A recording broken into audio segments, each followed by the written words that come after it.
বন্ধুরা দেখো, মান্তু ঋত্বিকের যে কত বড় ফ্যান ফ্যান ছিল। দেখো বুকের মধ্যে ওর একটা ছোট মোবাইলে সব ঋত্বিকের গান আছে, ও সেগুলো শোনে। দেখো, দেখতে পাচ্ছ ও যে কত বড় ফ্যান ছিল, সেই গল্প আমি তোমাদের কাছে করবো। আর শুয়ে শুয়ে ঋত্বিকের গান শুনবে, সব রকম গান শুনবে। ও ভীষণ ফ্যান ঋত্বিকের। সেই গল্প আমি তোমাদের কাছে বলবো। বড় বড় ঋত্বিকের ফটো এক সময় টানানো থাকতো, তবে নিজেই ছিঁড়ে ফেলে দিয়েছি বাবা চলে যাওয়ার। আচ্ছা বন্ধুরা, আমি একটু বেরোবো মান্তুর ওষুধ আনতে। আচ্ছা, তোমরা দেখে যাও তো, এটা ও দেখতে বলে আমি তোমাদের দেখালাম। এই দেখো আমার দুষ্টু পরোটা ছিঁড়ে দিয়েছি, পরোটা খাচ্ছে। বাসি রুটি ভাজা তেলে, আর এই যে চিনি। খাও, ভালো খেতে। দেখা একটু বন্ধুদের হাত তুলে দেখা, ভালোই দেখো কি খাচ্ছি, দেখা। তোর হাতেই তো নেই, মুখে ঢুকে গেছে। দেখা রুটি তুলে দেখা একটা, বন্ধুদের দেখা বলে এই দেখো আমি বাসি রুটি ভাজা খেতে ভালোবাসি। বল, বাসি রুটি ভাজা আর ওই যে চিনি খেতেও ভালোবাসে। খাও, আমি বাঁধাকপি বসিয়েছি। হ্যাঁ, আজকে আমি কড়াইতে বাঁধাকপি বসিয়েছি।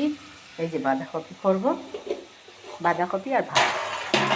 এই যে বাঁধাকপি এখনও চান করিনি, বাঁধাকপি আর ভাত রান্না করেছি। একটা টমেটো ছিল না, এখন তো এই আমার করে রেখে যাচ্ছিস কেন? মান্তুর আর আমার আর কিছু লাগে না। এরপরে যদি বলি মান্তু ডাল খাবি, বলবে না, করবো ডাল পড়ে থাকবে, আমিও খাই না। এই যে বাঁধাকপি কুটে রেখেছি, কাঁচা লঙ্কা নিয়ে ঘর থেকে খা।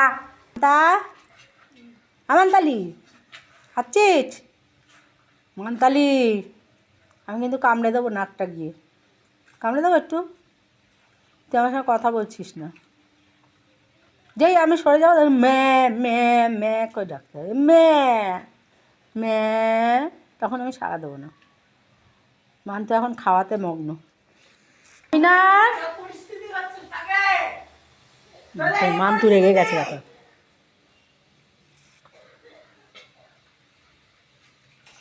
সব কিছুই আমি সহ্য করে নিই, কিন্তু একটা সময় আমারও রাগ হয়ে যায়। বাবার ভালোবাসাটাও অনেক মানুষের কাছে চেয়েছিল, সেটা তো পায় না, পায়নি। পুরো ওর বেঁচে থাকা অবধিও পায়নি। ওই টিনার বাড়ি গেলে বুবাই তো ভীষণ ভালোবাসে, ভীষণ ভীষণ। আমারও ভালো টিনা, তার তো দিদি, তার কথা বাদ দাও। সে এরম রেগে গেলে আমাকে জ্বালালে, দিদিকে বকা লাগাচ্ছে, আবার দিদি কি খাবে না খাবে সব কিছু একদম। ওইখানে গেলে ভালো মন্দ, এটা ছেলে মেয়ে দুটো তেমনি।